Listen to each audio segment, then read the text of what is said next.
Hola, buenas tardes, bienvenidos, bienvenidas a la tercera sesión del ciclo Pioneras del siglo XX, organizado por el Servicio de Mujer e Igualdad del Ayuntamiento de Zaragoza en colaboración con la Asociación Clásicas y Modernas para la Igualdad en la Cultura. Hemos llegado a la tercera sesión, en esta ocasión para hablar de la zaragozana María Moliner, de la que, por cierto, hace escasamente 10-11 días se cumplen los 40 aniversario de su muerte. Famosa por su diccionario de uso del español, pero también igual algunos aspectos más desconocidos, como pueden ser aquel proyecto que ella lanzó en 1939 para potenciar todas las bibliotecas a nivel de Estado, desde 1939, y de la que vamos a hablar hoy con María Martín Barranco. Buenas tardes, María. Hola, buenas tardes. A quien le doy la bienvenida porque va a ser la conferenciante que en esta ocasión, desde la Asociación Clásicas y Modernas, va a impartir la conferencia sobre María. María, motrileña, granadina. Ella es aficionada a las palabras y a los diccionarios desde pequeña, nos cuenta en alguna ocasión. Es consultora, investigadora, formadora, trabajado mucho en torno al lenguaje en diferentes aspectos y sobre todo siempre desde una perspectiva de género, ¿no? Analizando las desigualdades de género y sobre todo proponiendo alternativas, soluciones o formas en las que todos y todas podemos participar para hacer una sociedad más igualitaria y más justa. Desde esa perspectiva nos hablará de María Moliner en esta charla. Ella también destaca, aparte de participar en diferentes medios de comunicación, quiere recordar los dos últimos libros que has escrito, que son todos ellos sobre el tema del lenguaje inclusivo, un tema polémico de por sí, que siempre genera dudas, pero que muchas veces, tanto en los dos libros que tú planteas, en tus dos últimos libros planteas unas formas sencillas, simplemente, como dices en ellos, cómo hablar con lenguaje inclusivo sin que se note demasiado, ¿no? En el de ni por favor ni por favora, que es el libro de 2019, o el de Mujer tenías que ser de 2020, ¿no? A través del lenguaje, el lenguaje configura la realidad e indudablemente cambiar el lenguaje, hacer un lenguaje más justo, más inclusive, nos ayudará también en esta lucha por la igualdad. Yo creo que lo importante es lo que tú nos vas a exponer sobre María Moliner. Hemos habilitado, la conferencia se puede seguir o bien a través de Facebook, del Facebook Live del Servicio de Igualdad del Ayuntamiento, o bien a través del canal que lo estáis viendo también ahora. Y hemos habilitado un correo electrónico por si alguien quiere hacer alguna sugerencia, alguna pregunta, además de las que se puedan hacer los comentarios que puede haber en Facebook. El correo es igualdadmujer@zaragoza.es. No sabemos si al final podremos plantearte algunas preguntas, María, pero bueno, si hay algún espectador, algún hombre o alguna mujer que nos quiera hacer alguna consulta sobre María Moliner, pues te las trasladaríamos al final de la sesión. ¿De acuerdo? Encantada. Yo os voy a dejar con María Martín y al final de tu ponencia nos vemos de nuevo. Muchas gracias a todos y a todas. Bueno, pues buenas tardes y muchísimas gracias en primer lugar al Ayuntamiento de Zaragoza y a la Casa de la Mujer por acoger este ciclo de pioneras de nuevo y también a la Asociación Clásicas y Modernas por haber acudido a mí. Es una responsabilidad enorme, aunque esté bastante lejos, pero estar convocada por una asociación o por una institución zaragozana para hablar de una paisana sin serlo yo. Pero desde el respeto que le tengo a María Moliner y la admiración absoluta, ha sido desde donde yo he enfocado la figura de María Moliner como pionera, no solamente por el diccionario que todo el mundo conoce, sino también por toda su trayectoria profesional y por la manera en la que ella aplicó una forma de ver la cultura y de ver el mundo, no solamente a su vida, sino a todo su hacer profesional y, por último, en el diccionario. Por eso yo he decidido llamar a la ponencia de hoy María Moliner, definir como resistencia. Y voy a tratar a lo largo de estos minutos, que son muy pocos y en los que quiero ponerla en contexto, no solamente a su diccionario, sino a la persona, a la profesional, sobre la que se ha hablado tanto, sobre la que sabemos tantas cosas y a la vez que nos resulta tan desconocida. Porque María Moliner, curiosamente, en un mundo en el que el nombre de las mujeres suele estar silenciado, se ha quedado escondida detrás de su propio nombre. El diccionario de uso del español, como se llama su diccionario, se ha conocido prácticamente desde el día 1 como el María Moliner, una cosa inaudita, pero también eso ha hecho que se identifique a la autora, que se identifique a doña María Moliner solamente como la mujer que hizo el diccionario, pero no es solamente la mujer que hizo el diccionario. Hizo el diccionario, pero hizo mucho más, hizo muchas más cosas. No es solamente la mujer que escribió en una ficha un diccionario, no es solamente esa abuelita dulce que aparece todo el rato en las imágenes, no es solamente esa imagen de mujer recoleta, como dicen que ella misma se definió y con lo que yo no estoy del todo de acuerdo y diré por qué, aunque sean sus palabras. Y voy a intentar acercaros a una mujer en el contexto de su tiempo que fue pionera en un montón de cosas y también voy, además de hacer esa pequeña biografía acelerada con su vida antes del diccionario, hacer un recorrido por el diccionario y las peculiaridades que tiene, sobre los mitos que hay también sobre el diccionario de María Moliner, muchos de ellos mitos patriarcales, porque ha habido hombres que han dicho cosas de su diccionario y han quedado por encima del conocimiento del propio diccionario, y también qué ha pasado con el diccionario después de la autora, cuando ella faltó, y qué ha pasado con la autora que ha quedado escondida detrás de una gran obra que no fue solamente su obra. Es un atrevimiento enorme intentar hacer todo esto en una hora, pero voy a intentar amoldarme al tiempo y dejaros muchas pistas para que podáis seguir investigando en la trayectoria de doña María Moliner, si así os apetece, y hacer luz y dar imágenes también al mundo en el que vivió y lo importante que es que nos la imaginemos o que pensemos en ella no solamente como la mujer que hizo el diccionario que consultamos hoy, sino también como una mujer de su tiempo, que era un tiempo en el que las mujeres se abrían a la ciudadanía, un tiempo en el que las mujeres bebían los vientos por la cultura, por el saber, por abrirse al mundo, por explicar cómo veían las cosas, por pintar, por dibujar, por hablar, por componer. Ella era una mujer de ese tiempo y aunque los tiempos que vinieron después fueron tiempos muy difíciles, esa forma de integrarse a la ciudadanía la trasladó a toda su vida y la trasladó a su obra. Y esa parte emocionante de hablar detrás de las palabras, de hablar con lo que no se dice y de resistirse al ostracismo y a lo gris de 40 años de dictadura desde una posición profundamente vital y de profundo compromiso con la cultura en un tiempo en el que la incultura era el destino de muchas personas, es lo que voy a intentar trasladaros a lo largo de esta hora. Así que voy a empezar con una María niña, con su vida antes del diccionario, con su nacimiento, su infancia, su adolescencia, en un repaso lo más rápido posible, pero para que podamos ver cómo se forjó el carácter de la mujer que después ha quedado escondido detrás de su gran obra.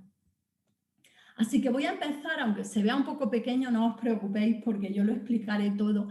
María nació en Paniza, en un pueblo de Zaragoza, con el siglo. De nacimiento, su nombre, de bautizo, su nombre era María Juana Moliner Ruiz. Ese es muy llamativo, diría yo, en un momento en el que el María era el acompañamiento de casi todos los nombres y después el nombre de verdad, el nombre por el que se llamaba a las personas, sobre todo a las mujeres, era el segundo nombre. En la mayor parte de los casos, como María se decantó por su primer nombre y a partir de su adolescencia ya empezó a firmar en todas partes simplemente como María y no como María Juana. Así que tal y como ella quería que la llamásemos María, vamos a llamarla o voy a llamarla a lo largo de toda esta hora. Yo me siento muy identificada con eso porque yo también tengo un segundo nombre que no digo prácticamente nunca, Así que, María, en tu honor no diré más los dos nombres completos. Ella nació en el año, como decía, 1900, y en ese año la tasa de alfabetización de las mujeres en España era solamente del 25%.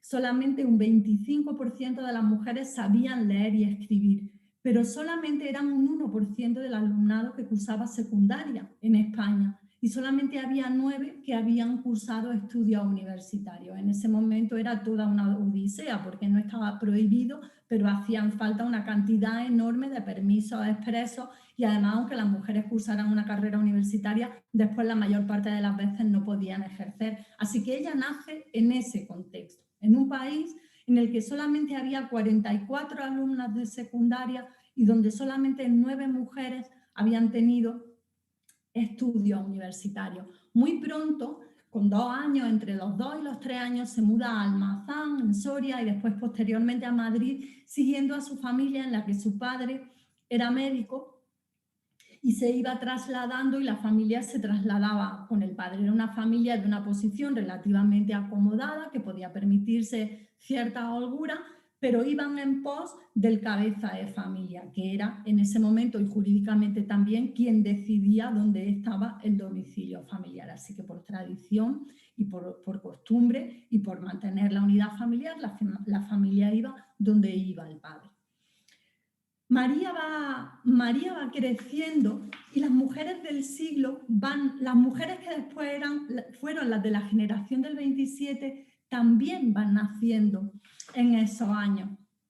Están pasando cosas muy interesantes con las mujeres en los años 1902, 1903, 1904. Por ejemplo, en 1903, Carmen de Burgos era o conseguía ser la primera mujer que trabajaba en la redacción de un periódico en este país. Ese era el contexto en el que estábamos. En el curso 1906-1907, por ejemplo, las mujeres de bachillerato que estudiaban el bachillerato eran 277. En esos 6 o 7 años ya habían pasado de 44 a 277. Sin embargo, el porcentaje había bajado. En 1900 eran un 1%, y en 1907 eran el 0,9. Eran menos, en números brutos eran más, pero numéricamente eran menos, porque había cada vez más personas que accedían a esa educación secundaria. Con 1910 empieza una década en la que María Moliner, en la que cambia completamente la vida de María Moliner. En 1909-1910 empieza su formación, que se retrasó bastante tiempo, apurando los plazos. Y ahí, en esa década, en la década de 1910, en la que ella empieza a estudiar, también es la década en la que su padre empieza a viajar a las Américas como médico de barco. Y en uno de esos viajes a Sudamérica se establece en Argentina y no vuelve. Yo escucho muchas veces en la biografía o al leer la historia de María, dicen, su padre fundó otra familia. Bueno, su padre abandonó a la familia que había en España y allí hizo lo que quiso, pero a la que había aquí la abandonó, aunque allí estuviera fundando otra cosa. Lo de fundar otra familia será el punto de vista del padre, imagino yo, ¿no? El caso es que la familia Moliner Ruiz se queda sin el Moliner y se queda solamente con la señora Ruiz, que tenía una salud delicada, que se quedan sin los ingresos del padre, y que tienen que empezar a pensar en cómo organizar su vida de otra manera. Tened en cuenta que cuando un hombre se iba, en aquellos momentos las mujeres se quedaban jurídicamente desprotegidas, porque sin una separación o sin una muerte, el caso es que esas mujeres se quedaban desamparadas. Había muchas cosas que no podían hacer, pero la familia sigue adelante, entre otras cosas, con la ayuda de María, que muy pronto empieza en Madrid a alternar sus estudios por libre en bachillerato con la enseñanza, con las clases particulares. María, para apoyar a su familia, empieza a dar clases particulares de geografía, de matemáticas, de historia, de lenguas clásicas, de lo que podía y sabía para ayudar al sostenimiento familiar. En estos años hay mucha mucha polémica, o no se sabe con toda certeza si ella estuvo permanentemente en la institución libre de enseñanza que tanto transformó la cultura de este país, con la que siguió teniendo relación, o solamente estuvo de manera esporádica, como sí que consta. El caso es que fuese de manera permanente o fuera de manera esporádica, esos años en relación con la institución libre de enseñanza y esos años en Madrid, antes de volver a Zaragoza, transforman a María y la hacen entender la cultura como algo profundamente vital para ella, como una forma de ejercicio de libertad y como un contacto con ella y con el mundo que adoptó para siempre y en el que siempre quiso ser un elemento transmisor de esa cultura en la medida de sus posibilidades. En el año 1915, María se matricula en el Instituto Politécnico de Zaragoza, ya instalada la familia allí porque tenían tierra y estaban más cerca de la familia de su madre, que podía ayudarle económicamente.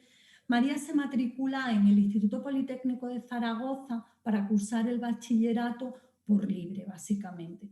Aunque sí es cierto que un poco más tarde pasa a alumna oficial de bachillerato. Y esa es una imagen poco conocida de María, no sé si se aprecia ahí bien dentro de ese círculo. Esa era la clase de bachillerato de María, en la que vemos que son prácticamente todos hombres y 5 o 6 chicas, no se aprecia del todo bien, pero unas 5 o 6 chicas entre todo ese montón de jóvenes que estaban estudiando el bachillerato en Zaragoza.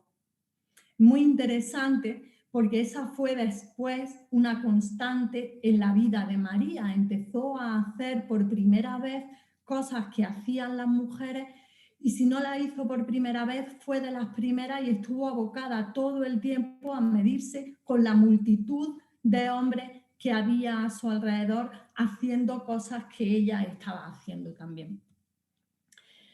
De esa época es interesantísimo y no se habla prácticamente nunca, y por eso yo he querido recalcarlo aquí, su paso por el estudio de filología de Aragón. El estudio de filología de Aragón fue una institución también pionera por muchas cosas, entre otros motivos porque fue una de las primeras instituciones en España que aplicó de motu propio la paridad de sexo a la hora de elegir el personal que trataba que trabajaba, y empezaron trabajando el mismo número de chicos y de chicas, primero cuando se incorporaban como ayudantes, por así decirlo, y después ya cuando pasaban al trabajo serio. Primero se incorporaban como ayudantes, después ya pasaban a secretarias o secretarios, donde empezaban a tener un sueldo. Pero, curiosamente, empezaban, aunque María no fue la primera chica que pasó de alumna asociada, por así decirlo,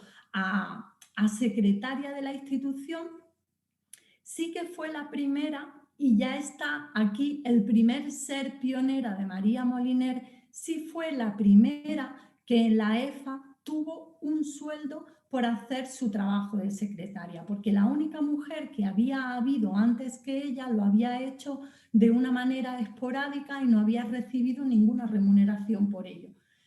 Aparte de que esa fue su primera vez como pionera, aunque no la única, también es muy importante porque ella casi siempre, cuando se habla del diccionario de María Moliner, se dice una mujer sin formación lexicográfica, y no es cierto. Sin formación lexicográfica expresa, sin haber pasado por una facultad en la que se le diese un título de filología, cosa que tampoco le pasaba a todo el mundo entonces, ni todos los hombres de la academia, ni entonces ni ahora tenían. No sé por qué a ella se le achaca como si fuera un demérito. El caso es que María, desde diciembre de 1916 hasta que en 1921 terminó sus estudios universitarios, que era el tiempo máximo que se podía estar en el estudio de filología de Aragón, su contrato y los estatutos del propio EFA lo imponía mientras estaban estudiando o mientras desarrollaban sus estudios universitarios podían estar, pero al terminar los estudios universitarios terminaba la relación con el EFA. Con lo cual, María estuvo ahí desde diciembre de 1916 hasta que a mitad de 1921 terminó su carrera y ahí estuvo haciendo recopilación de materiales léxicos modernos y, o sea, contemporáneos y antiguos, recogiendo colecciones de voces, haciendo estudios etimológicos y léxicos, acumulando ejemplos de uso, ordenando, transcribiendo, revisando para su envío a imprenta las papeletas del diccionario de aragonesismos que se estaba realizando y que al parecer se terminó, pero del que no tenemos constancia porque no llegó a publicarse y solamente quedan algunas partes, algunas letras y no completas. Pero hay algo muchísimo más importante y que a María le dio ya una forma muy clara o que la guió después en su manera de estructurar el diccionario de uso del español, porque ahí ya tenían pensado cómo hacer, se había estudiado y ella había colaborado en la elaboración de la estructura, no ya simplemente de las palabras, de lo que significaban, de lo que se recogía y cómo se usaban, sino en la estructura de cómo sería ese diccionario de voces aragonesas. Y ese diccionario de voces aragonesas tenía algunas peculiaridades que ella después traspasó a su diccionario, como por ejemplo que el orden no fuera estrictamente alfabético, sino que hubiera familias de palabras, que se relacionara con otras ideas. Así que eso de que ella no tenía formación lexicográfica, bueno, tenía la práctica por un lado, mucha práctica. Cuando se llega a la Academia Española de la Lengua, cuando no se es filólogo o filóloga, tampoco se tiene práctica. Y ha llegado gente que es periodista, gente que es escritora, gente que es científica y no tenían práctica ninguna.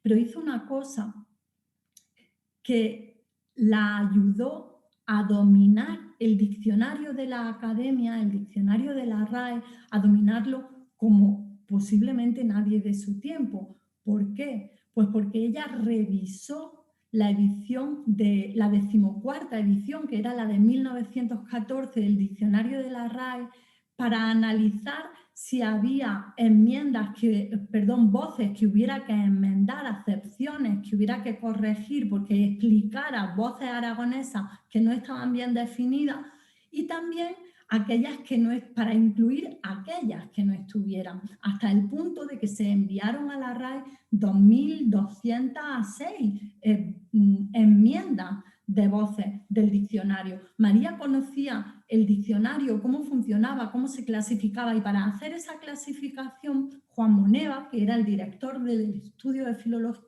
de filología de Aragón y que después tuvo mucha importancia a lo largo de su vida, hizo que hiciesen el equipo, no solo María, que el equipo hiciese unas papeletas, lo que ahora llamaríamos fichas, pero allí entonces se llamaban papeletas y así las siguió llamando María, papeletas en las que estuviesen las diferentes voces para que después fuese más fácil ver cómo se relacionaban, cómo se juntaban, para que estuviesen vivas y poder moverlas. Y esa fue la manera en la que después María también pensó e hizo la estructura de su diccionario. Siempre se habla de las papeletas de María, siempre se habla de las fichas del diccionario y su origen estuvo en esa no formación que dicen que tenía, porque ella ya lo había estado haciendo durante un montón de años. Pero además, en ese paso por el EFA, recibió formación teórica sobre lexicografía, porque en Aragón, desde el año 1900, por una cédula real, se había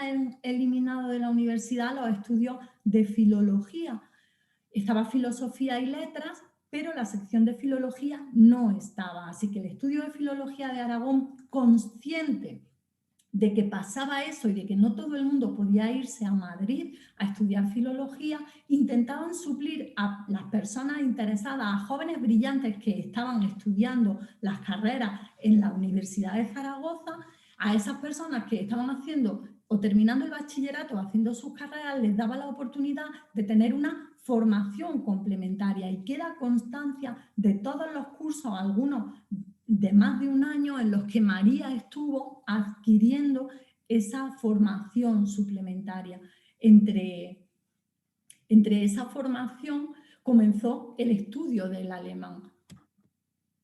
Y aquí tenemos la ficha de María en su primer año de universidad, todavía con esas trenzas con las que la veíamos en su clase de bachillerato con sus compañeras y sus compañeros. Pues aquí está la ficha en la que se certificaba el 30 de noviembre de 1918 que doña María Moliner Ruiz era alumna de ciencias. Esto os lo he contado ya porque ya voy hablando por otro lado, pero bueno, en 1917 ella empieza a cobrar su primer sueldo como secretaria del estudio de Filología de Aragón. Esa era su primera vez como pionera. En 1918 se matricula en la Facultad de Filosofía y Letras. En 1921 termina su licenciatura de Filosofía y Letras en la Universidad de Zaragoza, en la que la había empezado la sección de Historia. Posiblemente porque debido a las estrecheces económicas y a la salud débil de su madre, ella no pudiese ir a otro sitio a estudiar, con lo cual tuvo que hacer lo que se podía hacer en Zaragoza en ese momento, que era historia. Obtuvo en su licenciatura sobresaliente y premio extraordinario. En el curso hubo 6 mujeres, así que ella siguió estando ahí, o siguieron estando muy pocas mujeres entre muchos hombres. Empieza a prepararse la oposición y en 1922 aprueba la oposición a lo que entonces era el cuerpo facultativo de archiveros, bibliotecarios y arqueólogos. Fue la 6ª mujer que conseguía plaza en el cuerpo facultativo, en este cuerpo, pero aquí fue pionera por segunda vez, porque fue la mujer que consiguió esa plaza de funcionaria más joven. En la promoción del cuerpo de archiveros, que la tenemos aquí de nuevo, volvemos a verla rodeada de muchos hombres y algunas mujeres. Algunas más, porque aquí ya vemos 1, 2, 3, 4, 7 mujeres. Y vemos, le he puesto ahí con una flecha porque no se aprecia demasiado bien la foto desde aquel momento, tiene poca calidad, está ampliada, pero bueno, ahí vemos a una María aparentemente seria, con los brazos cruzados, vestida de blanco. Y esta foto de María, que se ve tantas veces, es en su trabajo en el archivo de Simancas. Ella se fue a Simancas, que fue su primer destino, acompañada por su madre, que estaba delicada de salud, y en la primera casa en la que vivieron no había baño y hacía tanto frío que tuvieron que inmediatamente buscar otro lugar que ella llama una señora casa que hasta tiene baño. Le dice a Cosío en una carta. Y estaba muy contenta porque así la salud de su madre no se vería tan perjudicada. Así que ella se incorpora al archivo de Simancas y la vemos ahí, en esa foto, en el archivo, con sus 22 o 23 años, con un atril que después aparece en casi todas las fotos en las que está trabajando y que a mí me parece muy, muy significativo. Ese mismo año moría en Argentina su padre, del que ella no hablaba mucho. Decía Laura Freixas cuando hablaba de Anaïs Nin, que también había sido abandonada por su padre, que Anaïs hablaba mucho de su padre. María no. Ella debió de conservar un buen recuerdo porque le puso el nombre a uno de sus hijos, pero ella no hablaba mucho de su padre. Como la salud de su madre todavía estaba muy delicada, ella pide el traslado a Murcia, al archivo de la Delegación de Hacienda, y consigue que la trasladen, y allí empieza también a ayudar, a dar clases, empieza a dar clases como ayudante, pero bueno, al fin y al cabo como profesora ayudante, pero como profesora en la Universidad de Murcia. Y esta es otra de las veces en que María es pionera, porque fue la primera mujer que impartió clases en la Universidad de Murcia.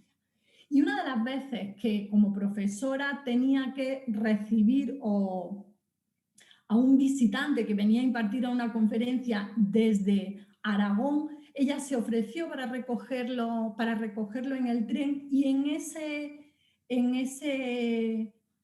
esa estación del tren de Murcia, en esa estación de Murcia, fue donde se dice que conoció al que después sería su compañero, su marido durante toda la vida, Fernando Ramón y Ferrando, con quien se casa un 5 de agosto de 1925. En 1926, esa foto que hay ahí también es de Simancas todavía, pero me gusta mucho porque es una imagen de María muy relajada y con esa mirada al frente que tiene en tantas otras fotos, excepto en aquellas fotos de bachillerato, que no sé si os habéis dado cuenta, pero todo el mundo miraba al frente y María estaba mirando para otro lado como diciendo, aquí ha pasado algo. Y yo me pregunto muchas veces qué estaría mirando, ¿no? En 1926, María tiene una hija que muere a los pocos días de nacer y que se supone que sería una tragedia familiar de la que ella tampoco habló nunca mucho. En un momento de su vida ella le dice a uno de sus hijos que los recuerdos son para quemarlos. De su padre no habló mucho, de ese momento de su vida tampoco habló mucho, pero se sabe de su trayectoria por las cartas que cruzaba con sus amistades, con su familia, con Cosío. El caso es que María, después de casi todos sus embarazos, cuando queda embarazada y después de sus partos, casi siempre tiene que pedir un tiempo suplementario para descansar o para reposar. No se sabe, o por lo menos yo no he podido encontrar exactamente el motivo, pero sí que toma esos plazos o pide esos permisos cuando tiene a cada uno de sus hijos y después a su hija. En 1927 nace su hijo Enrique, al que pone el nombre de su padre, afortunadamente sano. En 1929 nace su hijo Fernando, su segundo hijo, y se produce el traslado desde Murcia a Valencia, ya de la familia al completo. María, su esposo, Fernando Ramón y Ferrando, y sus dos hijos mayores. Aquí os cuento el matrimonio, ¿no? Ya os decía que se casaron un 5 de agosto de 1925. Esta foto, si no es de ese día, es de esa época. Pero es significativo que María tenía 25 años y Fernando 34. Tenían 9 años de diferencia, que tampoco era lo más habitual en la época. Ella trabajaba en aquel momento en el Archivo de Hacienda de Murcia, él era catedrático de física. Cuando se trasladan a Valencia estábamos aproximadamente en estos tiempos.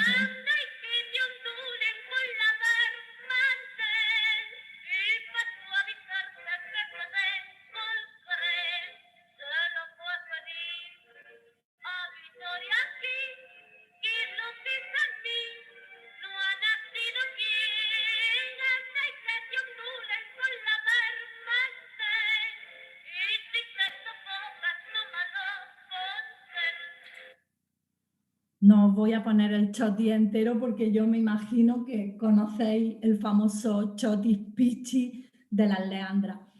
Yo creo que es muy importante ponernos en contexto de cuándo se hacen todas esas cosas. Estamos hablando de que María hace todo eso en un momento en el que las mujeres no tienen los mismos derechos que los hombres, no tienen las mismas posibilidades que los hombres. Cuando se casan no tienen las mismas capacidades ni las mismas libertades que los hombres, que tienen que pedir permiso todavía a sus esposos para hacer una gran cantidad de cosas.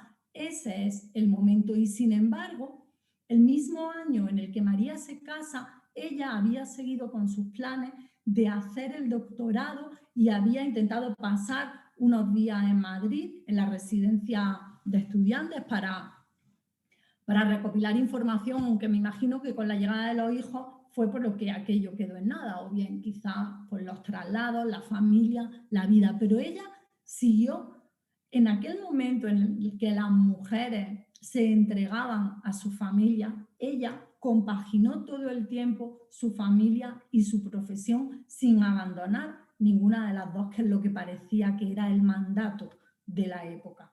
Era esa época en la que en un chotis se conocía a Victoria Kent y se hablaba de ella porque era conocimiento popular. Esa misma Victoria Kent que un año después era la que votaba en contra la que se posicionaba, en contra del voto femenino y que por eso pasó a la historia a pesar de ser también pionera en otras muchas cosas, porque a ella se la nombra ahí porque en ese momento era famosa porque había sido la primera abogada de este país, porque había sido la primera directora general de prisiones, porque había revolucionado la ordenación de las prisiones en España y especialmente de las prisiones de mujeres. Y también, y por eso he puesto esto para que veáis, la importancia de nombrar, de definir, de decir y de hacer, de la que María era tan consciente, como para que este choti se pudiera seguir cantando unos años después,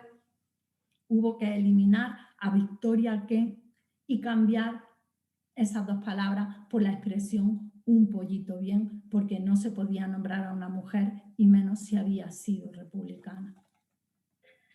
Ay, perdón, que se ponía otra vez.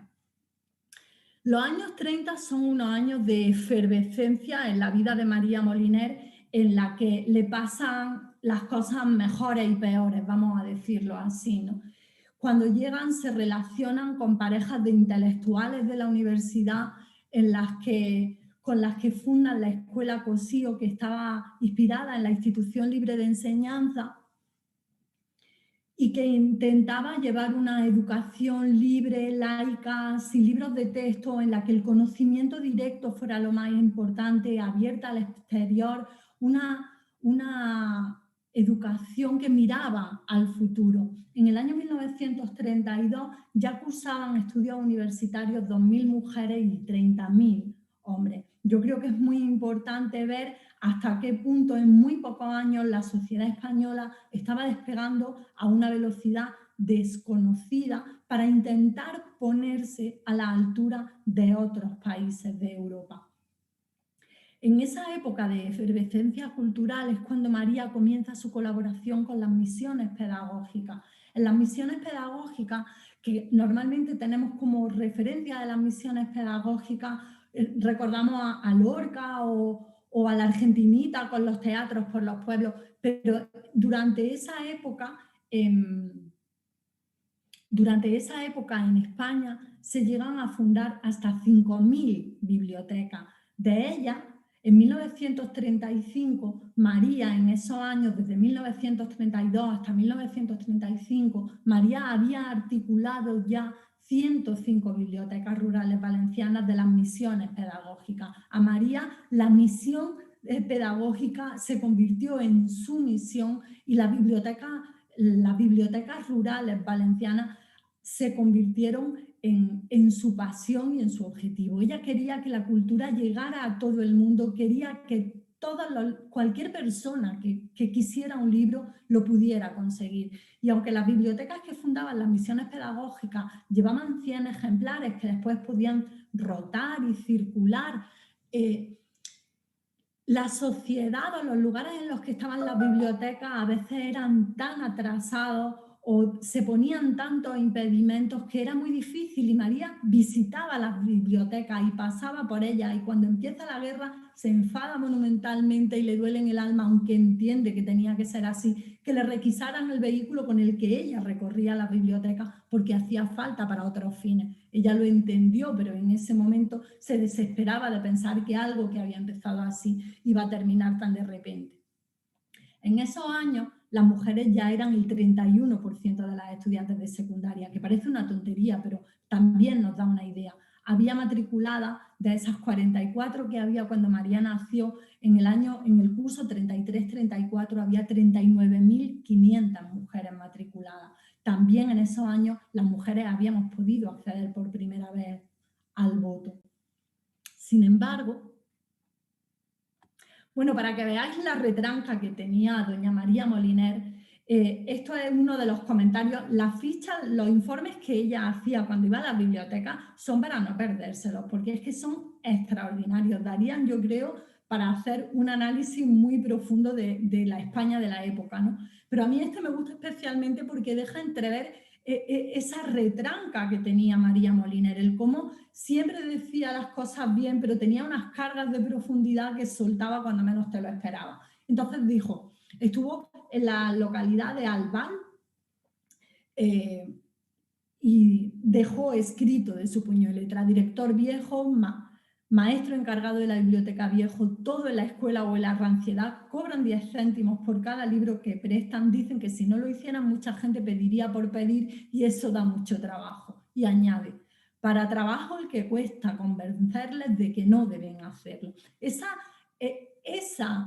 última frase es la María Moliner que yo me imagino, es ese doble sentido, esa ironía profunda, es la que yo me imagino en muchas de las frases que después se han repetido una y otra vez de ella, como si las estuviera diciendo de manera puramente textual.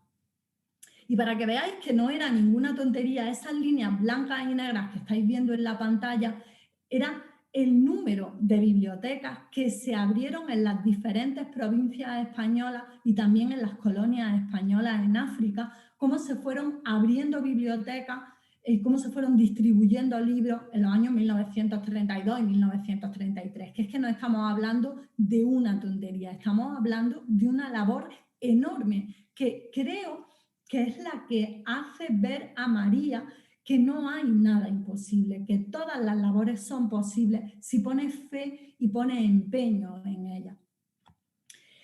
Esa experiencia que ella había acumulado revisando y visitando las bibliotecas, todas las bibliotecas rurales y esas bibliotecas circulantes, toda esa experiencia que ella había acumulado la expuso en la 7ª sesión del Comité Internacional de Bibliotecas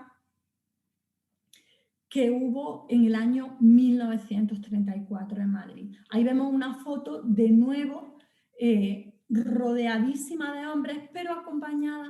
María es la que tiene la flecha roja, pero está acompañada por otra mujer que también fue pionera en su tiempo, Juana Capdevielle, que fue la primera mujer que alcanzó la dirección de una biblioteca de centro, la de la Facultad de Filosofía, en la Universidad Central madrileña. Muy poco tiempo después, en 1936, Juana Capdevielle, que se había casado con un hombre al que habían hecho gobernador civil de La Coruña, se había casado en abril o mayo y en julio, con el 18 de julio del 36, con el alzamiento nacional, fusilaron a su marido y a ella la asesinaron y la dejaron tirada en una cuneta embarazada.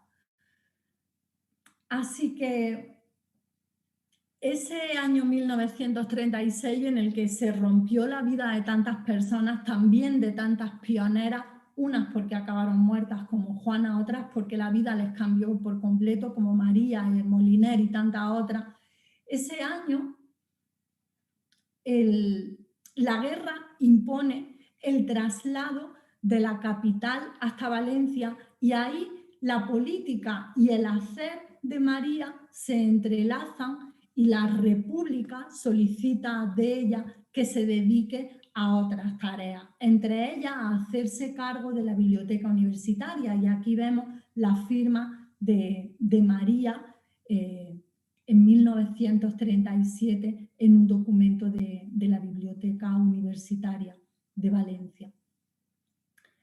Aquí tenéis algunas imágenes de cómo en España se estaba haciendo cosas que se hacían en todas partes, o por lo menos en los países que estaban desarrollándose. En Estados Unidos había bibliotecas circulantes, aquí estaban las misiones pedagógicas, pero en esos años María no solamente sigue trabajando en la biblioteca universitaria o en los diferentes cargos por los que tiene que ir pasando, porque se la necesita, porque su capacidad de análisis, porque su forma ordenada de hacer las cosas la hace la más cualificada. Eso, y que había a veces otras personas que decían que no, como ella misma reconoce después, que a veces lo hacía por la necesidad de que no se quedara sin hacer, aceptaba el trabajo porque si no, ¿quién lo habría hecho?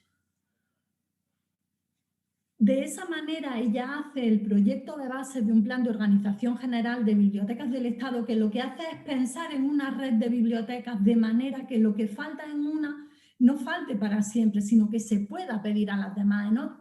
Eso que nos parece tan básico de, bueno, yo no lo tengo, pero está en la biblioteca de no sé dónde. Bueno, pues eso no pasaba, porque la organización no estaba hecha y ella idea ese plan de ordenación general de bibliotecas del Estado. También hace unas instrucciones para el servicio de pequeñas bibliotecas en el que ella hace mucho hincapié en cómo tiene que ser la función de la bibliotecaria o del bibliotecario, de cómo no se pueden dejar achicar porque la tarea sea enorme. Su manera de ver el mundo, su manera de ver la cultura, su compromiso con todo ello se traslada continuamente a su comunicación con las personas que la rodean y a la forma de hacer su trabajo. Y las cosas de la vida, al trasladarse el gobierno a Valencia, entre otras muchas intelectualidades de la época, llega a Valencia Carmen Conde Avellán, que después sería la primera mujer que entró en la RAE. Y aquí tenemos la ficha de la Biblioteca Universitaria de Valencia de doña Carmen Conde, firmada como directora, aunque ahí ponga el director porque era como se llamaba el cargo en aquel momento, firmada por María Moliner. Me parecía un documento muy interesante. Con la guerra en casa parece que todo esto se va haciendo y bueno, pues María está ahí con su atril y con...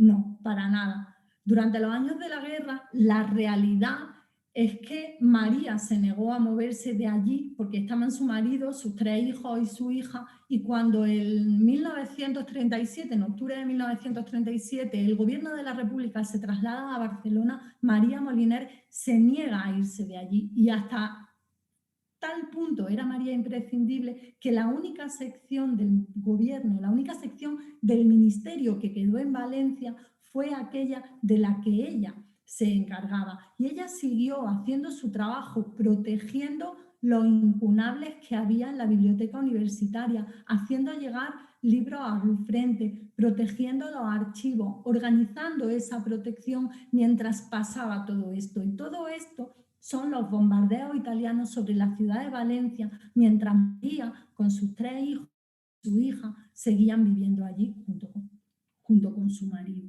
María trabajaba, pero todos los meses, o prácticamente todos los meses de 1938 y muchos de 1939 hasta que terminó la guerra, los bombardeos sobre Valencia, no todos sobre la ciudad, muchos solo sobre el puerto, eran constantes. Y a mí me parece muy importante decirlo también, porque esa mujer no estaba trabajando en unas circunstancias normales. Esa mujer hizo las instrucciones, esa mujer hizo la base de la organización de las bibliotecas de este país, esa mujer siguió haciendo su trabajo y esa mujer siguió criando una casa en la que había 3 niños, una niña y en la que había un marido.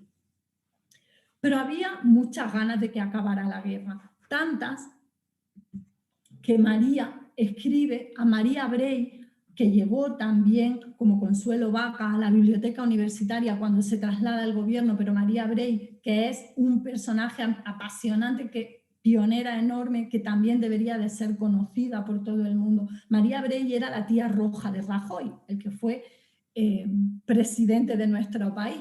Pues le decía a María Brey en febrero del 39, son demasiados años para ir dejándolo todo para cuando acabe la guerra. El vivir en estado de perpetua espera ha sido la mayor angustia de estos años, como si uno no viviera esperando vivir. Esa también era María Moliner, la María Moliner que no se conoce, la María Moliner que estaba deseando la paz.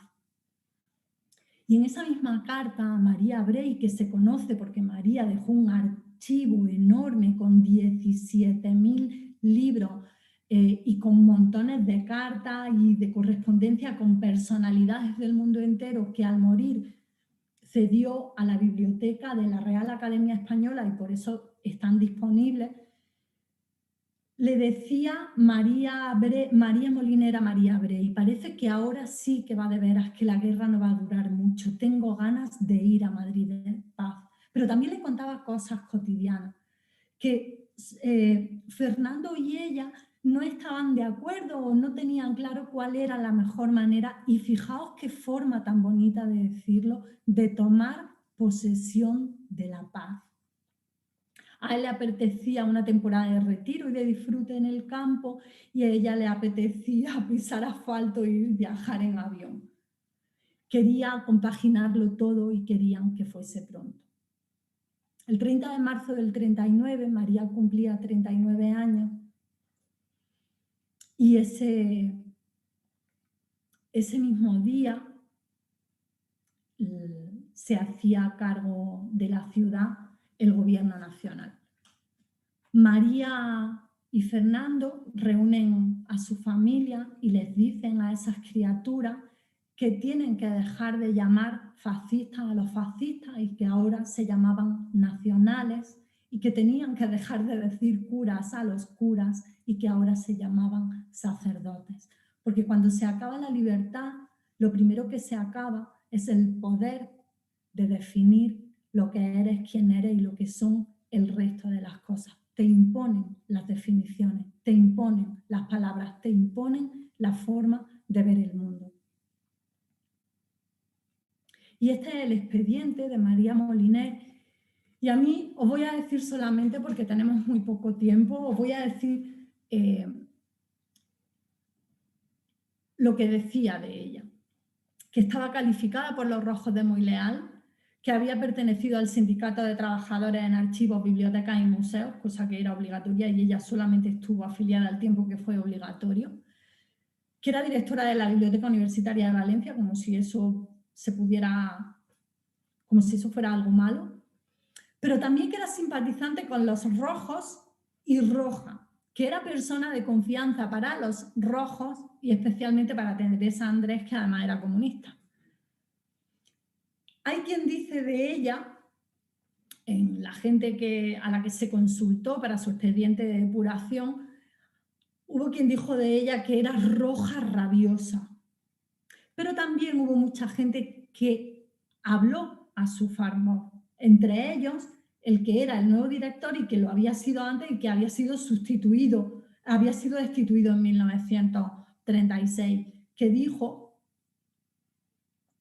que ella había tomado al personal como cosa suya y que había puesto como requisito para hacerse cargo de la biblioteca universitaria que ninguna de las personas que hubiese en ella sufrieran una suerte mala, porque consideraba la suerte de las personas que trabajaban allí la suya propia, que defendió al personal que tenía ideas derechistas, pero también su vecindario la apoyó porque ella siempre había sido ecuánime y ella tenía una apuesta firme por la cultura, pero no se implicaba en política de una manera expresa, por más que sus ideas dejaran claro cuál era la forma que ella tenía de ver la vida y de ver el mundo. En esa época, esto era lo que se aprendía en las escuelas españolas. Esta es la segunda edición de un manual de educación obligatoria con su censura eclesiástica aprobada por el Ministerio de Educación Nacional, en el que la libertad pues se ve como se ve y se habla de España libre, en el que la igualdad es la de los hombres ante la ley y el derecho a vivir, pero todo el mundo no es igual porque cada quien tiene que hacer según su nacimiento, la familia, que es una ley, una institución anterior a la ley porque es de origen divino. Esto es lo que se aprendía en los colegios. El hogar como el trono augusto en que se sienta la familia, aunque después el régimen no tuviera ningún problema en dispersar a las familias si eran familias de rojos, como hicieron con María y con su marido, que estuvieron trabajando en ciudades diferentes durante multitud de años, o como le pasó a María Breik también con su marido, cada uno en una punta de España. El hogar y la familia eran importantes según para quién. Pero todo esto era lo que María y Fernando no querían para su hijo y para su hija, lo que hace que les matriculen en el colegio alemán cuyo profesorado tenían relación intelectual desde mucho tiempo y sobre todo para apartarles de esa educación nacional católica exacerbada que había en el momento. María, además, en sus ratos libres, practicaba alemán e inglés a través de su radio, y ella misma decía: cuando el aparato no se pone tonto y consigo sintonizarlo y no me dice que me vaya a hacer cosas productivas como encargarme de mi familia, ¿no? Y lo decía en tono irónico. Aquí tenemos otra carta entre María Brey y ella para que veáis la diferencia de la importancia de las palabras. En febrero de 1939 era cuando ella decía que hablaba de sus sentimientos con libertad, ese vivir en estado de perpetua espera, cuando hablaba de que quería pisar asfalto, de que quería coger un avión.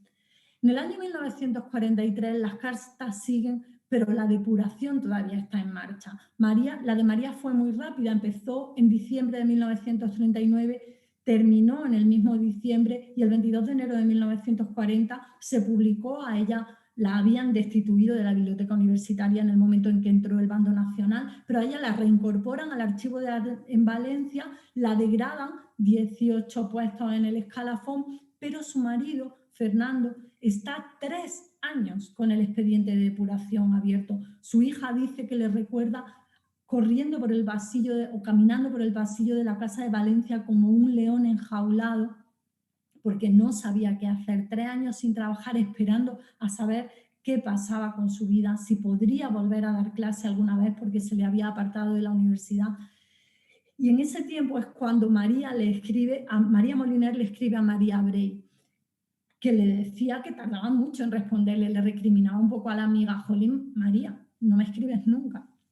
Le decía María Moliner: es que cada vez se me hace más cuesta arriba coger la pluma para escribir estas cartas, pensando siempre que pueden ser leídas por alguien más que el destinatario, en clara alusión a la censura que tenían que pasar.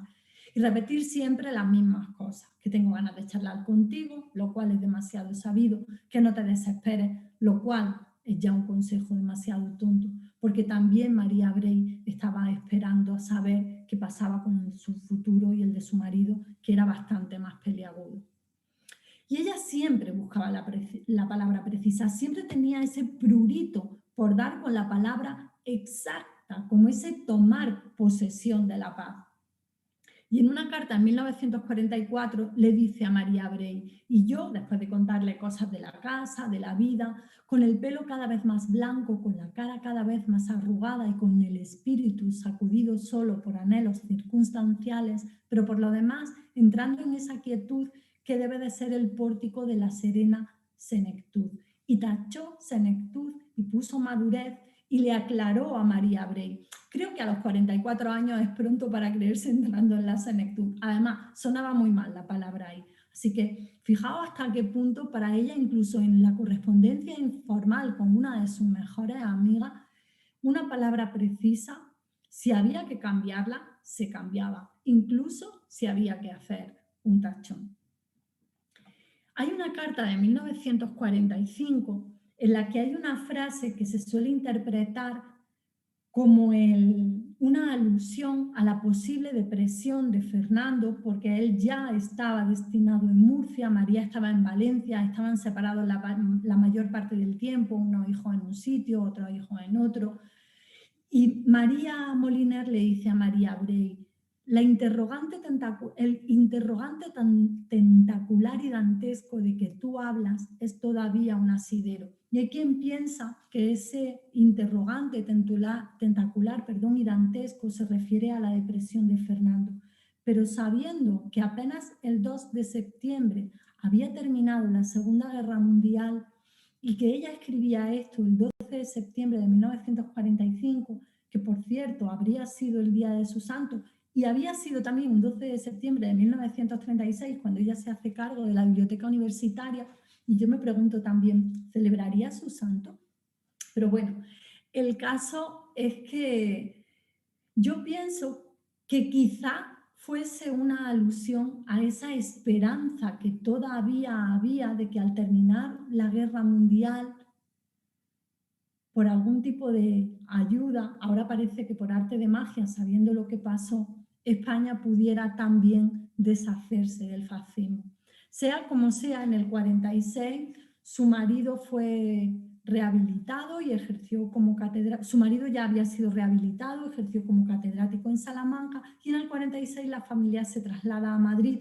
Afortunadamente, porque a María Valencia se le caía encima, porque ya se había vuelto una ciudad completamente diferente de la Valencia en la que la cultura bullía, en la que todo estaba por hacer. Valencia era una ciudad apagada, igual que el resto de España, pero claro, mucho más apagada que la capital. Así que en el 46 la familia se traslada a Madrid y se trasladan primero a otro lugar en el que estuvieron poco tiempo, pero el diccionario lo hace en un edificio que he sacado ahora de Google Maps. Me imagino que no estará exactamente así, pero es la calle Don Quijote número 1. ¿Podía haber mejor nombre de una calle para hacer un diccionario?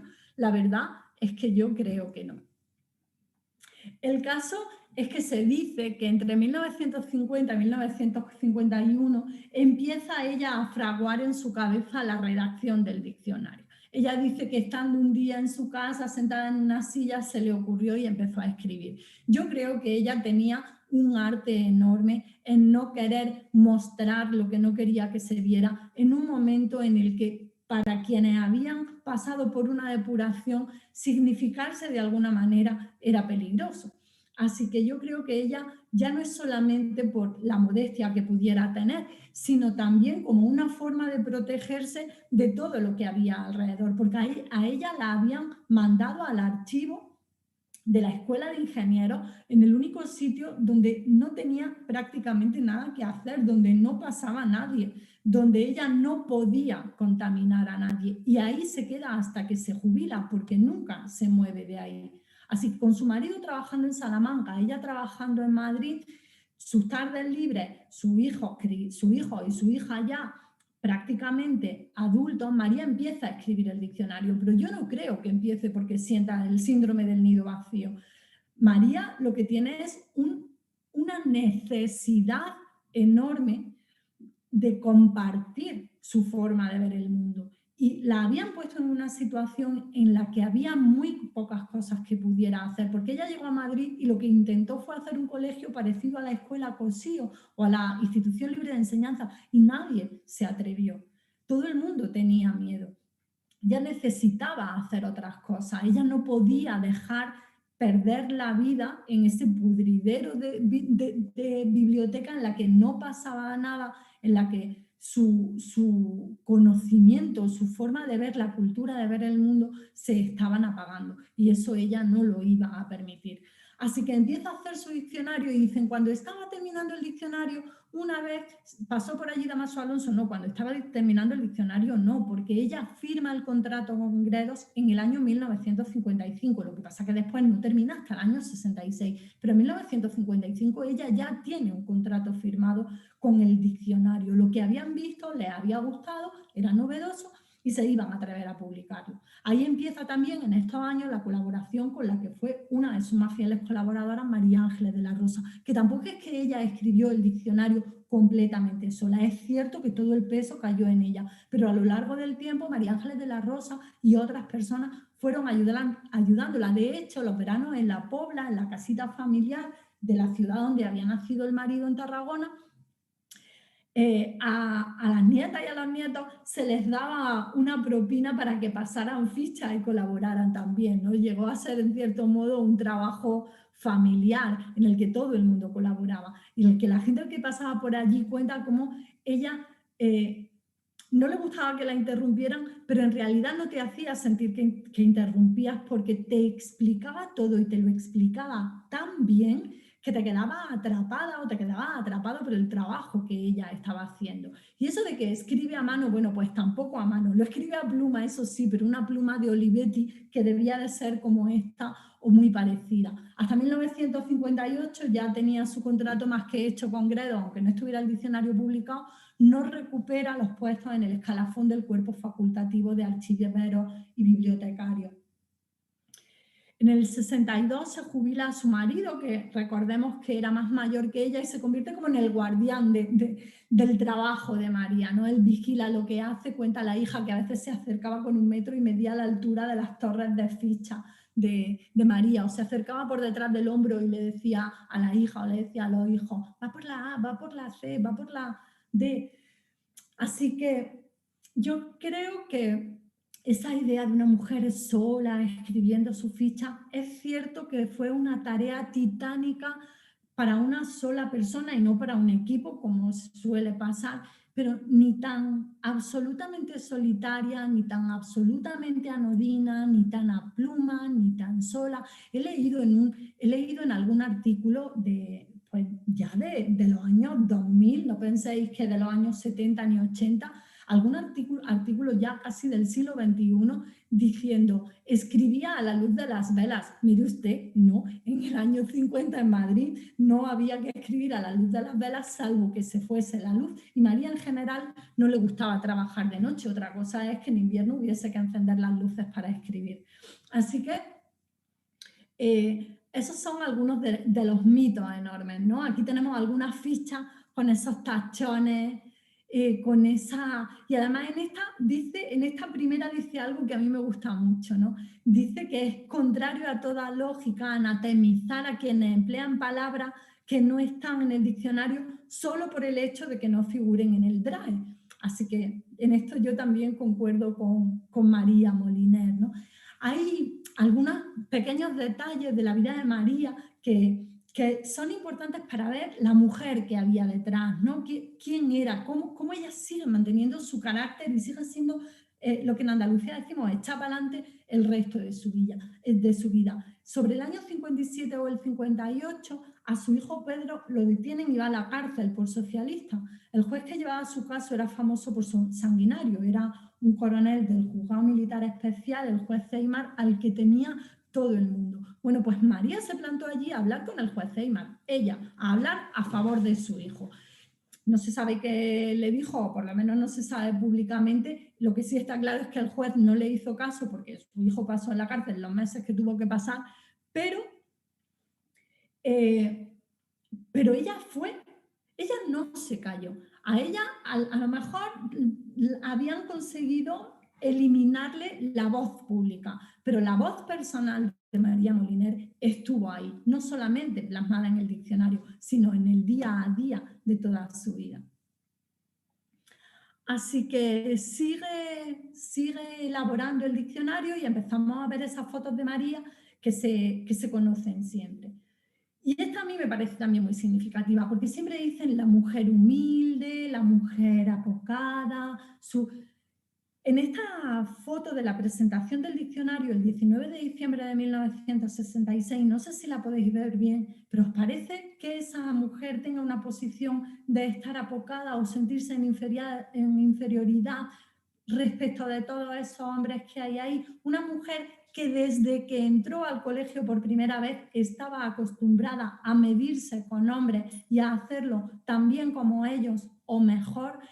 No me parece que esa sea una postura para nada apocada, ni una postura humilde, ni una postura, lo cual no quiere decir que ella no fuese humilde en algún grado, pero que toda esa insignificancia o ese poner el ama de casa no fue solo un ama de casa, no habría pasado nada si lo hubiera sido, pero todos los mitos que han pasado de María a la posteridad parece que la quieren hacer ver el ángel del hogar, cuando ella, en una carta a María Brey, le decía que no quería ser ejemplo de santa conformidad, que eso no iba con su carácter. Y a mí esas palabras de santa conformidad me llegaron al alma, porque a mí me parece que la mayor parte de los calificativos que se le ponen a María Moliner no corresponden con la María Moliner que a mí me parece que hay cuando yo estudio, cuando yo miro su historia. Y algo tiene el María Moliner cuando lo bendicen, y os lo voy a contar. Y es que hizo muchas cosas por primera vez, otras las hizo juntas cuando nadie las había hecho juntas, y en otras le enmendó la plana a la RAE, que nada más por eso ya tiene mi devoción absoluta.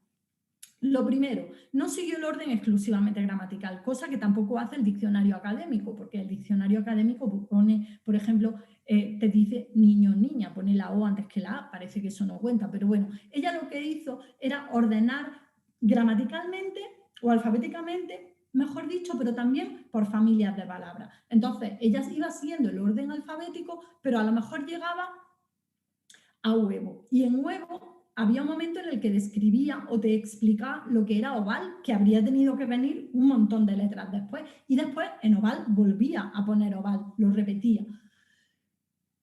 Hizo también algo que el diccionario de la RAE no hizo hasta más de 30 años después, que fue que eliminó la las che y la elle y las puso dentro de la c y la l, que es lo que el diccionario o todos los diccionarios del español hacen ahora. Tomó préstamos de otras lenguas, por ejemplo, la palabra test, o ahora no me acuerdo de otras, pero por ejemplo, la palabra test todavía no se había recogido en el diccionario, tardó en el de la RAE, tardó un montón en recogerse y ella la puso. Además te explicaba cómo pronunciar la palabra y te ponía ejemplos. Manager, por ejemplo, pues te ponía manager y te lo escribía para que tú lo entendieras con la tilde en la A y la Y. Pero también si las palabras eran tónicas o átonas según el papel que representaran, por ejemplo. Si tú dices medio kilo, medio lleva la tilde en la E, ¿no? Porque son dos palabras separadas, porque el medio... Entonces dice medio kilo. Pues entonces ella explicaba cómo se pronunciaba medio, le ponía tilde en la E para que se viera dónde se pronunciaba, pero si dices medio tonto, la tilde va en la primera O. Entonces ella escribía todo junto, medio tonto, y ponía la tilde en la O para que tú te enteraras. Eso era una forma muy práctica. Ella que había aprendido alemán y había aprendido inglés y había enseñado inglés a su hija y a su hijo, ella sabía cuáles eran las dificultades de la gente que aprendía un segundo idioma y quería que su diccionario también fuera útil para esas palabras. Explicaba cómo pronunciarlas, como os digo, marcaba las que eran más usuales, poniéndolas más grandes de las menos usuales, que eran un poco más pequeñas, te daba combinaciones de palabras, te decía, pues se puede decir en medio de, con medio de, por medio de, y algunos ejemplos de uso que se inventaba, y tomaba neologismos de otras palabras, pero además hacía algo que no estoy segura, que no he puesto aquí, pero que os lo voy a decir, y es que le parecía que había algunas definiciones que no eran justas, por ejemplo, todas aquellas que decían, o muchas de las que decían hombre y podían ser sustituidas por persona, y ella puso persona que, quitó un montón de acepciones de prostituta que en aquel momento, ahora ya son muchas más, pero en aquel momento eran unas 50 y dejó solamente 4 porque eran imprescindibles y eliminó todas las demás y también eliminó en las profesiones en las que aparecía mujer de, por ejemplo, jueza, mujer de juez, pues no, ella, el mujer de, lo quitó y ponía juez, jueza, desdoblado. A ver, no estoy segura de que juez, jueza lo pusiera, lo estoy usando como ejemplo, estoy hablando de bastantes definiciones entre ellas y esa sí estaba segura, presidente, presidenta. Lo que hizo fue también evitar esas definiciones circulares del diccionario que hacen que te lleva de tonto a bobo, de bobo a imbécil, de imbécil otra vez a tonto y te quedas como estabas. Para evitarlo, ella hizo una estructura que llama el conoléxico y que en el diccionario aparece como un desplegable y esta foto es ese desplegable en el que ella te explica cómo ha definido las palabras para no estar haciendo referencias circulares todo el tiempo. Por ejemplo, un ejemplo, disculpa. En el diccionario de la RAE te dice menstruación, acción de menstruar, menstruar, evacuar el menstruo, menstruo, perteneciente, y para enterarte de lo que es te tienes que ir a la cuarta acepción. María Moliner te dice sangre procedente del útero que evacúan durante algunos días de cada mes las mujeres y también las hembras de otros mamíferos. Después te pone algunos ejemplos y aparece una expresión que las mujeres utilizamos mucho y que en el 2021 todavía no está en el diccionario de la RAE, que es estar mala. Y ella ya lo incluyó en el año 66. Aquí sí que estaba, me he adelantado, quitó lo de hombre, puso profesiones en femenino, eliminó el mujer de. Aquí tenéis un ejemplo de presidente, presidenta. Aquí de las definiciones en las que a veces hace esa referencia. Y aquí os dejo una adivinanza para que penséis, si queréis después, o si os atrevéis a ponerlo, cuál es la definición de mejunje de la RAE y cuál es la definición de mejunje de María Moliner. Ahí la dejo como deberes. Si os apetece lo podéis poner en comentarios. A María Moliner la depuraron, pero depurar no figuraba en el RAE más que como limpiar, lo habéis visto en la diapositiva anterior, y ella lo definió así, que me parecía muy importante. Purificar, limpiar una sustancia de lo que está mezclado con ella. Se emplea particularmente en sentido no material. No figura en el DRAE, aunque sí ha sido incluida en la edición del 56 la acepción Cuarta, rehabilitar mediante expediente a alguien que estaba separado de su empleo por causas políticas. Tuvo que ser difícil dar con la definición justa de esa palabra como de tantas otras. Así que el diccionario se publica, se hace famoso, empieza a encantar a escritoras y a escritores del mundo entero que le tenían bastante tirria a la RAE, y llega un momento en que el Ministerio de Educación acuerda su ingreso en la Orden Civil de Alfonso X el Sabio, y llega otro de los grandes clásicos, ya para terminar, de la biografía de María Moliner, que es como la academia rechaza que ella entre, porque antes se había intentado proponer las candidaturas de mujeres que habían sido rechazadas, pero solamente se había rechazado una candidatura votándola dentro de la RAE, la de Blanca de los Ríos en 1928. Y ella fue la segunda mujer de la que se presentó una candidatura y que se rechazó. Fueron Pedro Laín Entralgo, Rafael Lapesa y Carlos Martínez Campos quienes presentaron la candidatura de María Moliner al sillón B de la Real Academia de la Lengua Española, que ahora, por cierto, ocupa otra mujer, una filóloga, Aurora Ejido. Su entrada se rechazó y entró por unanimidad el gramático Rafael Alarcos, que es cierto que era extraordinario, pero los argumentos que se dieron en su momento para que ella no entrara fueron algunos como este de Cela, que su diccionario era ñoño por no tener palabrotas. Ya me diréis si eso es un argumento lingüístico. María Moliner, en su línea, dijo que a ella le parecía difícil de que la RAE se saliera de su papel tradicional y que desde luego entre un filólogo y ella, pues ella entendía que en la academia hubiera entrado un filólogo, aunque había un montón de gente, había un montón de hombres que no eran filólogos, pero bueno. Pero fijaos ese humor fino de María, cómo llega, que dice, desde luego es una cosa indicada que un filólogo entre en la academia y yo ya me he hecho fuera. Pero si ese diccionario lo hubiera escrito un hombre, yo diría, pero ese hombre cómo no está en la academia. Esa es la María que a mí me habla cuando yo leo su diccionario. No la abuelita recoleta que parece que ha sido lo único que ha hecho en su vida y que ha hecho el diccionario como quien está haciendo labor de punto porque no tiene otra cosa que hacer. Y no es verdad. Le decía María Moliner a su hijo que cuando se propuso su entrada a la academia, la casa era un vaivén de gente que iba y venía, de gente que se acercaba, aunque no se hubiera acercado nadie en años, y le llamaba la atención que se había puesto en contacto con ella el cura que había casado en secreto a María Brey en su propio despacho, siendo ella la única persona que había actuado como testigo de ese matrimonio que se celebraba en secreto unos días antes de que acabara la guerra. Y aquel cura del que no había vuelto a saber nada, aquel sacerdote del que no había vuelto a saber nada, pero que ella en la intimidad y con su hijo llama cura, se había vuelto a poner en contacto y le dice también algo que a mí me parece muy importante, porque esa frase se saca de contexto después para decir es que ella se considera una señora recoleta. Y ella dice que todo ese trasiego de gente, de hacerle entrevistas, de querer verla, de querer que fuese a todos sitios, aunque ella se negara, le daba la explicación en el aburrimiento general de la gente de pluma de la bendita España, que se agarraban como un clavo ardiendo al bonito tema de la señora Recoleta, que había hecho un diccionario que es el que usan los académicos.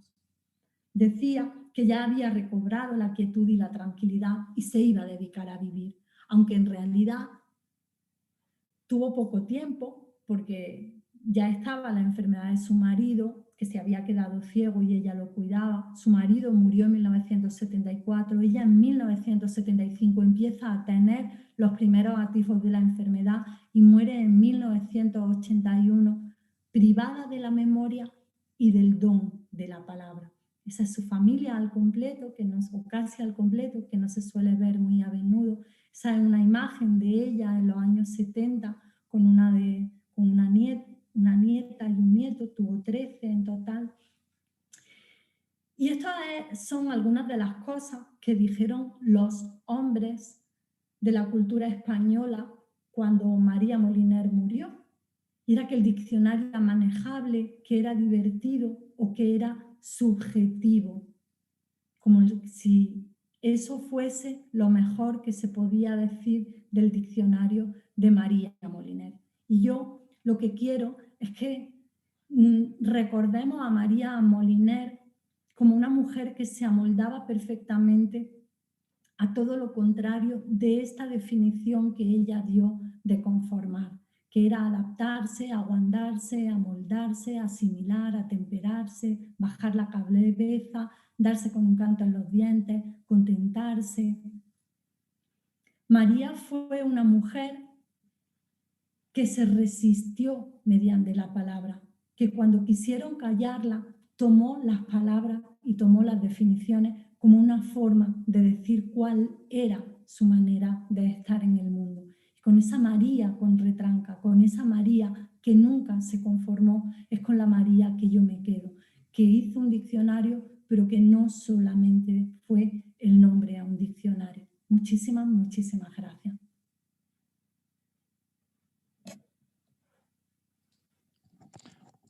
Hola María, muchas gracias por tu exposición en primer lugar. Perdón porque me he pasado de tiempo, pero no sabía por dónde cortar, quería contar todo. No hay problema, no hay problema. Porque la charla ha sido muy interesante con todo el recorrido que has hecho por toda la vida y obra de, bueno, toda no, porque no se puede compendiar en una hora todo lo que ella hizo, ¿no? Pero sí esa visión, yo creo que profesional, rigurosa, ¿no? Del trabajo que hizo, tanto en sus primeras épocas, que fue un trabajo más público, hasta después cuando llega en el año 39 con la depuración y que realmente pasa a unas posiciones mucho más oscuras, mucho más apartadas y que es donde desarrolla un trabajo completamente profesional, preparado, técnico de todo lo que hace con el diccionario, ¿no? Yo creo que es importante recalcar ese trabajo que puede ser callado, pero que es un trabajo completamente riguroso y es lo que se ha reconocido, ¿no? Pese a luego las manifestaciones que algunos puedan decir sobre eso, ¿no? Había alguna pregunta que hablaban, sobre todo, que interesaba, que era el tema de el no entrar en la Real Academia Española, ¿no? En la lengua, ¿no? Esa votación del no del año 72. ¿Hasta qué punto? Has dicho algo ya, pero ¿hasta qué punto realmente la influencia de ser mujer o su ideología o ese trabajo callado participó en esa decisión de los catedráticos?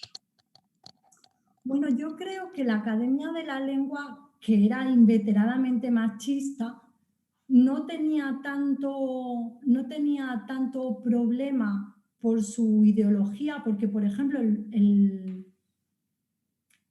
Antonio Rodríguez, el marido de María Brey, que había sido rojo, que había sido depurado, se había significado muchísimo más, se propuso a la Academia en 1966, se decidió que no era el momento porque el ministerio lo prohibió y no se presentó su candidatura, pero en el 66 la candidatura se aprobó y en el 66 ese hombre volvió y fue miembro de la Academia. Estuvo poco tiempo porque murió poco después, pero el caso es que ya había habido gente que se había significado durante la República, que había entrado a la academia. Yo creo que era el machismo de la RAE, porque las explicaciones que daban, si hubieran querido, si de verdad hubiera habido un interés más que testimonial de algunas personas muy intenso y de otras puramente estético, pues la habrían propuesto, como hicieron con Carmen Conde, con otras mujeres para que entrase. Porque yo creo que si a Carmen Conde la hubieran propuesto con un solo hombre, tampoco habría entrado. O sea que en realidad el único motivo fue el machismo de la academia, porque es cierto que Alarcos era un gramático extraordinario, pero tampoco es un motivo tan fuerte, sabiendo que todos los hombres que había en la academia no eran gramáticos, con lo cual lo que no quisieron es que entrara una mujer. Yo creo que les hacía, ella misma lo hizo en algún momento, les debe de hacer mucha gracia a una señora que ha escrito un diccionario, sí, pero no lo suficiente como para considerarla una igual. Y ese era el problema, que no la consideraban una igual. Sí, creo que hace poco he leído algunas declaraciones de algún académico más antiguo que decían que una de las grandes penas era que no hubiese entrado María Moliner la Real Academia, ¿no? O sea, que creo que poco a poco se han visto los Claro. errores que se cometieron en otros momentos, y especialmente con muchas mujeres, pero especialmente con María Moliner, que además nos toca de cerca aquí en Zaragoza, y que nos parecía importante que hubiese empezado también romper esos tabúes, ¿no? Antes hablabas, únicamente para finalizar, ya María, sobre el tema de la rigurosidad y la definición del lenguaje, ¿no? Lo que define el lenguaje y la importancia de definir, ¿no? Y lo quería relacionar con el tema del lenguaje inclusivo, porque además, porque tal y como estás tú y estás aquí delante, ¿hasta qué punto el lenguaje inclusivo, explícalo otra vez más, nos ayuda a definir con más claridad y mostrar una realidad más real? Bueno, el lenguaje inclusivo lo que hace es ayudarnos a mostrar la realidad en su totalidad, porque cuando estamos usando un lenguaje que no nombra a las mujeres o cuando estamos usando un lenguaje que esconde, que invisibiliza y que subordina a colectivos como a las personas con discapacidad o con las que sean, lo que estamos haciendo es mostrar solamente una parte de la realidad. Cuando María Moliner hizo su diccionario, ella no tenía en mente el escribir con lenguaje inclusivo, pero sí tenía muy clara la manera que ella tenía de ver el mundo. Y en la manera que ella tenía de ver el mundo, las mujeres hacían muchas más cosas que en la manera de ver el mundo de otros diccionarios, porque ella había participado en ese hacer. Y yo creo que si tanto nos gusta el diccionario de María Moliner, entre otras cosas, porque hace que nos identifiquemos profundamente con sus definiciones. Y no podemos, para las mujeres resulta muy difícil identificarnos con un mundo que no nos nombra. Fijaos lo importante que era decir fascista o decir nacional, o lo importante que fue para un régimen quitar a un chotis de una zarzuela, quitarle el nombre de Victoria Kent y ponerle otra cosa. Eso no se hace porque sí, eso se hace porque la forma en la que nombramos el mundo contribuye a cambiar el mundo y contribuye a que otras personas se lo imaginen diferente. Esa misma es la importancia del lenguaje inclusivo. Estamos contribuyendo a que quienes nos escuchan vean el mundo de una manera parecida a como la vemos. Muy bien, pues muchas gracias. Esperemos que con el lenguaje y con las acciones y actitudes de todas las personas vayamos mejorando, vayamos cambiando y vayamos alcanzando mayores cotas de igualdad. Únicamente vamos a finalizar ya la retransmisión recordándoos que el próximo martes seguiremos con la cuarta sesión del ciclo Pioneras del siglo XX y entonces tendremos a Inés Sánchez de Madariaga, arquitecta, que nos vendrá a hablar también de otra arquitecta importante como fue Matilde Ocilay. Volverá a ser a las 6:30. Creo que hoy ha habido alguna dificultad con la retransmisión a través del Facebook, por lo menos en los móviles. Os invitamos a seguir las retransmisiones fundamentalmente a través de la página web zaragoza.es/mujer, que es donde se ve con más claridad, aunque seguiremos emitiendo también por otros canales. Muchas gracias y hasta la próxima edición. Gracias, María. Muchísimas gracias por la invitación. Me había olvidado de decir la solución de la adivinanza. La definición de María Moliner era la primera. La del mejunje. Muchas gracias, María. Gracias a todo el mundo. Chao. Adiós.